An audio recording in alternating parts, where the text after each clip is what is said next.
Sama apa tidak antara pacaran dengan ta'aruf?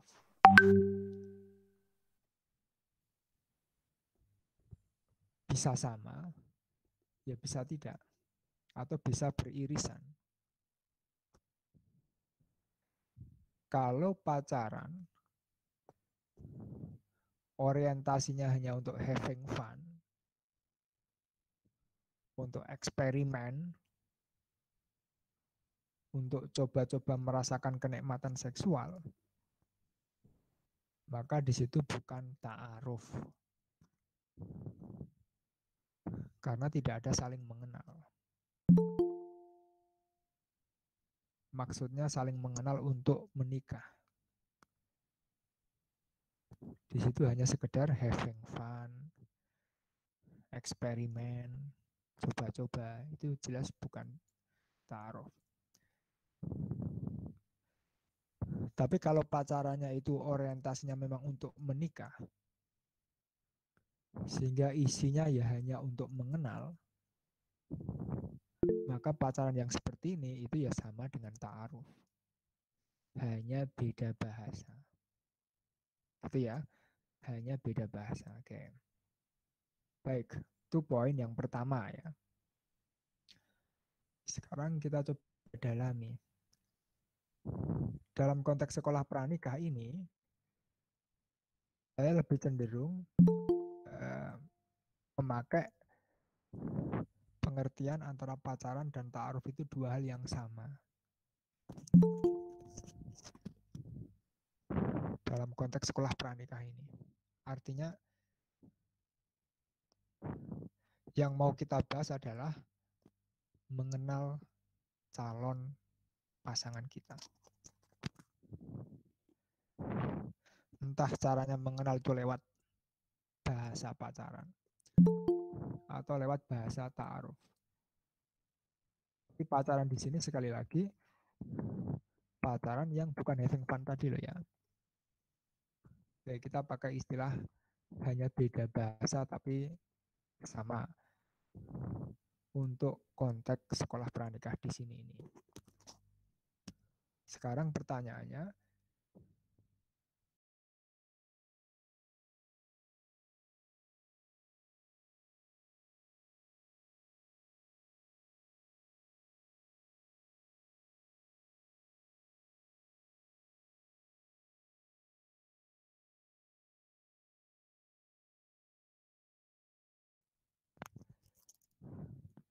tapi yang lebih penting dari itu adalah kenapa ya dan kenapa tidak.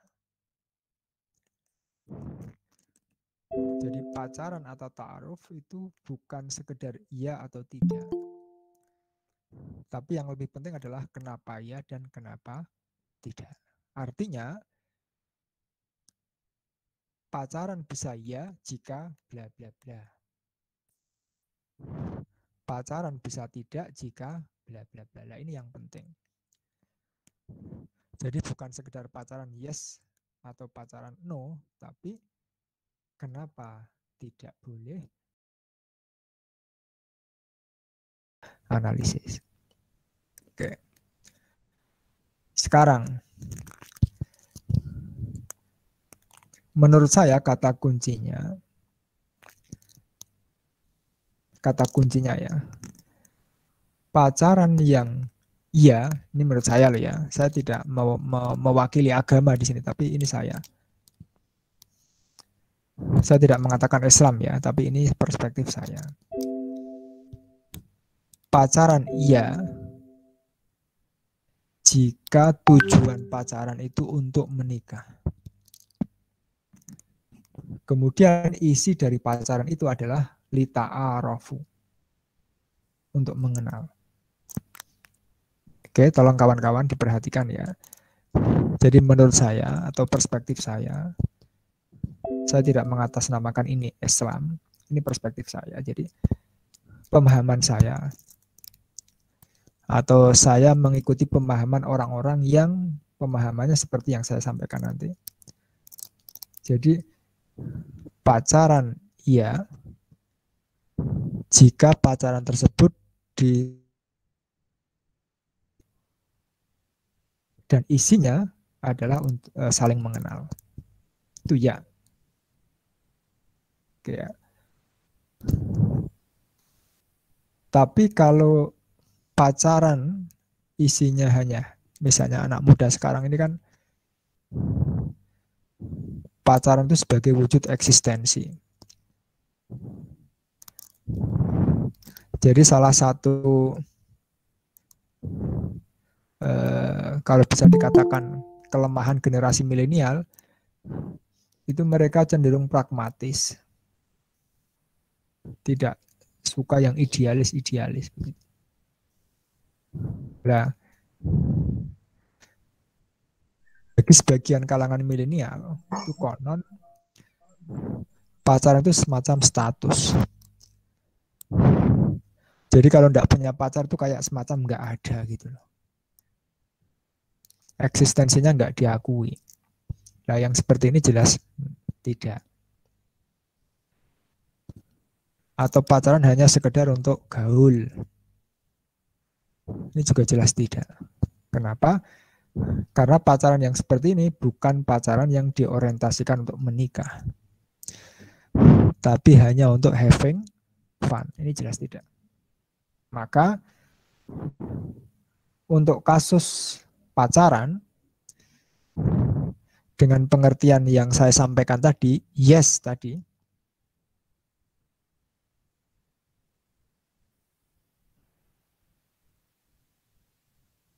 muncul pertanyaan berikutnya, kalau begitu kapan kita boleh pacaran? Oke, saya ulangi lagi kawan-kawan biar tidak miss. Untuk pacaran yang orientasinya menikah, tadi kan iya. Yang isinya saling mengenal. Nah, pertanyaannya, kalau iya, kapan itu kita lakukan? Itu kan. Untuk pacaran yang kedua, yang having fun, sekedar status, gaul, eksperimen, itu jelas sudah tereliminasi dari kajian kita ini ya. Karena jawabannya adalah no. Maka itu sudah tereliminasi dari kajian sekolah kita malam ini. Sekarang kita fokus ke pacaran yang model pertama. Kapan kita boleh pacaran? Maka jawabannya adalah semakin Anda bisa menunda pacaran, semakin berpeluang besar untuk mendapatkan cinta yang berkualitas. Oke, saya ulangi. Untuk konteks pacaran yang jenis pertama tadi ya, yang saya bilang iya, kapan kita boleh melakukan? Jawabannya adalah semakin lama kita bisa menunda pacaran, maka semakin berpeluang besar untuk mendapatkan cinta yang berkualitas. Kenapa? Karena semakin kita dewasa, semakin kita punya pandangan yang lebih luas, maka cara memandang lawan jenis itu juga semakin berkualitas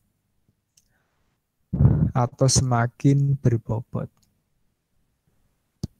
Sehingga kalau cara menyeleksinya saja berkualitas, maka cinta yang kita dapat pasti juga cinta yang berkualitas. Nah, masing-masing kita punya waktu sendiri-sendiri. Tidak bisa kemudian di sini saya katakan umur 20 tidak berani. Umur 25 tidak berani. Kenapa? Karena di situ menyangkut kedewasaan. Menyangkut kesiapan dan kematangan psikologis. Jadi semakin Anda dewasa, semakin mental Anda matang, maka semakin bagus cara Anda untuk melihat lawan jenis. Nah, di titik situ Anda sendiri yang bisa menentukan saya sudah sematang apa. Tapi kita bisa mengukur apakah kita sudah mandiri atau belum. Apakah kita kalau ada masalah sudah bisa menyelesaikan sendiri atau belum? Kalau belum, maka berapapun usia kita, kita masih dalam tanda petik dalam si pribadi yang belum matang. Sebaiknya dalam pribadi yang seperti itu, jangan pacaran. Oke, itu ya. Jadi kapan? Ya masing-masing kita punya waktu sendiri-sendiri. Yang jelas rumusnya, semakin Anda dewasa, semakin Anda matang secara psikologis, itu semakin bagus cara Anda melihat lawan jenis. Sehingga cinta yang Anda pilih itu pasti cinta yang berkualitas dengan kematangan dan kedewasaan itu. Itu oke. Poin kedua itu ya, mudah-mudahan bisa dipahami kawan-kawan. Kemudian ingat, pacaran yang kita maksud di sini pacaran yang orientasinya untuk menikah dan isinya untuk saling mengenal. Nah, sekarang pertanyaannya, apa sih yang akan kita kenal? Baik. Zaman dulu, kalau kita baca di kitab-kitab fikih, itu kan cara mengenalnya cuma sederhana. Lihat telapak tangan dan lihat wajah si perempuan. Jadi itu bahasa lain. Ta'aruf yang sederhana pada zaman dulu itu begitu. Dengan melihat telapak tangan dan wajah si perempuan, itu sudah dianggap representatif mengenal sosok perempuan tersebut. Tetapi seiring dengan perkembangan zaman, cara itu sudah tidak representatif lagi. Maka sekarang mengenalnya tidak cukup hanya melihat telapak tangan dan wajah. Lah, butuh mengenal lebih jauh. Itu namanya kontekstualisasi. Maka kembali ke pertanyaan tadi, apa yang harus kita kenal? Ya, apa yang harus kita kenal dari lawan jenis sebelum kita memutuskan iya atau tidak? Oke, yang pertama, ini poin terakhir ya, nanti kita lanjutkan dengan tanya jawab. Yang pertama adalah kenali karakter asli dari lawan jenis Anda. Ingat, tadi kan lita'arafu. Berarti baik laki-laki maupun perempuan kenali lawan jenisnya. Apa yang dikenali? Karakter aslinya. Oke. Anda harus dapat ke situ. Jangan cuma karakter jaimnya, tapi karakter aslinya. Bagaimana kalau ia marah? Bagaimana cara ia menyelesaikan masalah? Bagaimana dia memperlakukan orang tua? Bagaimana dia memperlakukan anak kecil? Itu kenali.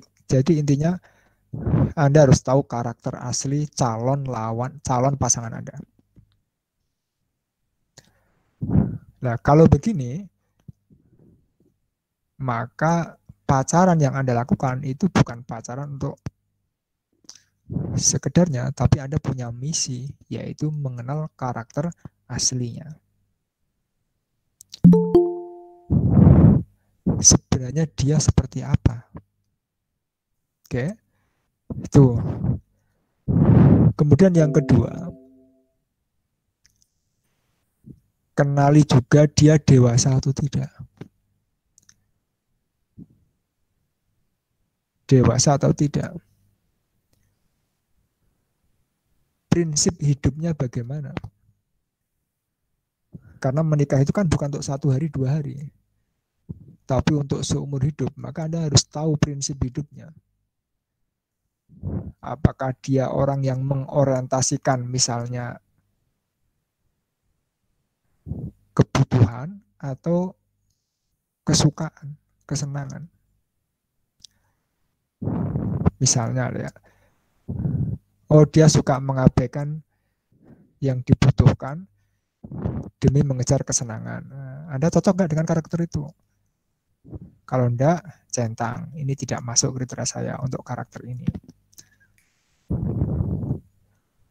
Bagaimana dia misalnya cita-cita ke depannya, misi hidupnya apa. Itu bagian dari prinsip hidup. Anda harus tahu. Sinergi enggak dengan prinsip hidup Anda. Nah, seperti itu. Mengenal kepribadiannya. Egoiskah? Cuekkah? Emosionalkah? Ambisiuskah? Otoriterkah? Dan seterusnya. Anda harus kenal. Nah, kalau Anda sudah kenal, kira-kira Anda sanggup enggak? Sinergi enggak? Nah, itu nanti Anda timbang sendiri. Oke ya. Kemudian kenali juga keluarganya. Karena menikah itu nanti bukan hanya antar dua orang, tapi juga antar keluarga. Bapak, ibu lawan jenis pasangan Anda, itu nanti juga menjadi orang tua Anda. Maka Anda harus kenal juga. Nah, itu di antara hal-hal yang harus kita kenal. Ketika kita ingin menjalani pacaran untuk menikah tadi, yang saya bilang yes, ya, itu penting.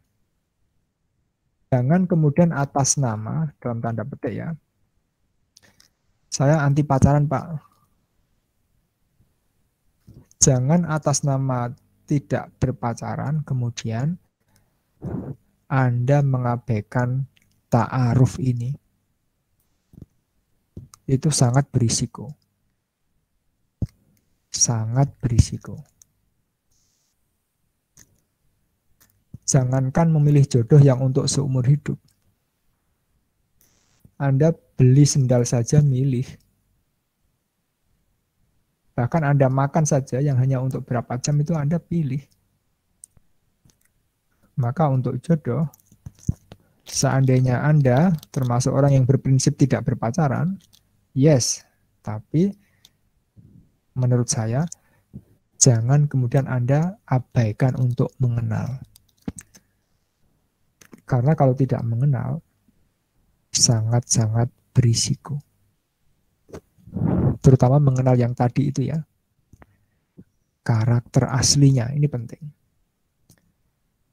Prinsip hidupnya, kepribadiannya, keluarganya, itu penting. Oke. Itu poin terakhir yang ingin saya sampaikan. Maka kemudian kata kuncinya di Anda. Yang saya sampaikan ini sekedar perspektif. Kata kuncinya di Anda. Saya tidak mengatakan jangan pacaran atau pacaran. Enggak. Ini perspektif saja. Silahkan bisa dipakai untuk kalau kira-kira pas dipakai, kalau enggak pas ya enggak usah dipakai. Ini sekali lagi hanya perspektif ya. Oke, saya kembalikan kepada moderator. Silahkan.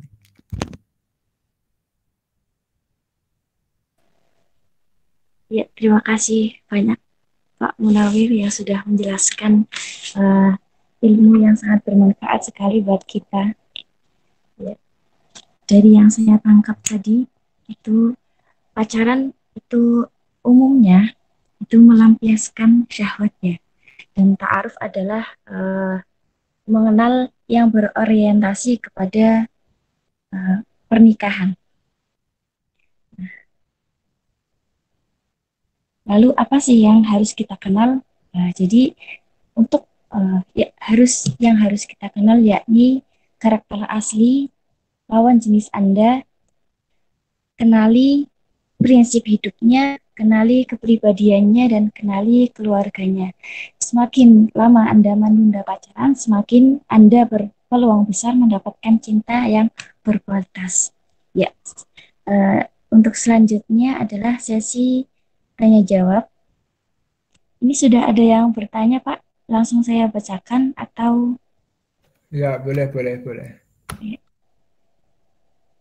dan bagi teman-teman semuanya silahkan mengisi daftar hadir yang sudah saya bagikan linknya ya di room chat. Miska, kalau ada Nggih. yang live dulu enggak apa-apa, yang bertanya langsung. Oh ya, berarti kita mengutamakan yang itu langsung ya Pak, bukan yang Yang di chat. tulisan nanti, yang tulisan bisa ditanggapi lewat tulisan kalau enggak cukup waktunya. Oh ya, silakan bagi teman-teman yang ingin bertanya secara langsung, eh, silahkan di unmute Izin ya. bertanya, izin bertanya Mbak Moderator. Ya, monggo Mas Pertanyaan saya, Ukasyah ya, monggo. yang pertama itu menurut pendapat dari Bapak Munawir sendiri, lebih baik mencari istri yang suka menasehati, tapi kadang bicaranya itu benar. Karena untuk suami itu agar lebih baik, kadang suami itu kan suka khilaf, mungkin sering mengumbar kekayaan di sosial media atau apa dan sebagainya, dan itu membuat wanita lain itu atau istrinya itu cemburu, atau ada wanita lain yang ingin menjadikan misalkan saya sebagai suaminya. Terus yang kedua itu lebih baik mencari istri yang diam saja, hanya mengikuti perintah sang suami. Jadi apapun yang suami lakukan itu istri itu selalu mendukung. Jadi lebih baik yang mana dari dua pilihan tadi, Bapak Munawir? Terima kasih. Ya, monggo ada yang lain kah? Atau Bapak langsung menjawab? Saya, Oh, Mas Sulung langsung tanya, monggo. Bapak Munawir mau menjawab dulu atau menampung pertanyaan dulu? Punten, Pak. Oke, saya jawab dulu enggak apa-apa ya. Oke. Dari Mas Ukasah ini ya, Mas. Oke. Pilih istri yang karakter yang mana gitu ya. Sebenarnya ini juga tergantung kita masing-masing. Maksudnya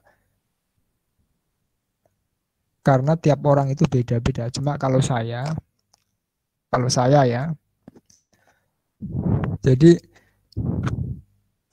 banyak pakar itu berpendapat bahwa cinta itu dialog antara dua kepribadian. Dialog ya. Jadi antara aku dan kamu. Maka dalam konteks seperti ini, yang bagus bukan yang penurut. Karena kalau penurut tidak ada dialog. Padahal bersama, berjalan bersama, hidup bersama dengan dasar cinta itu dialog. Dialog bisa untuk memenangkan keduanya, atau bahkan dialog dalam rangka sama-sama saling mengalah. Tapi kalau yang satu ingin selalu menang, yang satu harus selalu turut, manut, ini tidak dialog. Ini menurut saya tidak ideal. Itu kalau pakai tolok ukur pengertian cinta yang dimaknai cinta adalah dialog antara dua aku. Aku dan kamu. Jadi istriku dan aku. Kalau tidak ada dialog berbahaya menurut saya. Maka kemarin ketika kita membahas tentang cinta, cinta itu kan menghidupkan, bukan mematikan. Nah, yang tidak bagus, dan ini bukan cinta menurut saya. Ketika Anda mencintai orang, terus Anda tuntut orang itu harus jadi seperti yang Anda mau. Nah, ini tidak cinta, ini tidak dialog. Ya. Ketika Anda mencintai seseorang, sekalipun Anda laki-laki dan besok atas nama suami, Tidak bisa kemudian atas nama cinta dan atas nama suami, apalagi atas nama laki-laki, Anda menuntut istri Anda untuk menjadi orang yang seperti Anda mau. Itu tidak boleh. Itu tidak terjadi dialog. Itu tidak menghidupkan. Biarlah dia tetap jadi dirinya sendiri. Dan Anda juga jadi diri Anda sendiri. Tetapi nanti Anda bertemu dengan dia. Bahasa saya itu, ketika akunya kamu bertemu dengan kamunya aku. Itulah cinta. Ketika akunya kamu bertemu dengan kamunya aku. Lah, untuk bisa seperti itu ya dialog. Itu masuk kasah ya. Jadi sederhananya begitu. Maka kalau ukur dialog, maka harus terjadi tadi itu. Antara dua belah pihak harus terjadi dialog. Supaya ketemu itu. Gimana? Berarti lebih baik yang pertama tadi itu ya Pak ya. Walaupun Iya. memang agak sakit, misalkan kalau misalkan ngomongnya itu agak nyelkit gitulah kayak gitu. Iya, dalam konteks semangat dialog yang pertama itu lebih bagus. Kenapa? Karena kita tidak selalu benar. Dan kadang orang lain tidak berani mengingatkan kita. Justru kita butuh orang yang berani mengingatkan kita. Dan kalau orang lain sungkan, maka istrilah yang mengambil peran itu. Tuh. Itu ya. Jadi kata kuncinya adalah cinta itu dialog antara dua aku. Kalau tidak terjadi dialog itu nggak ideal.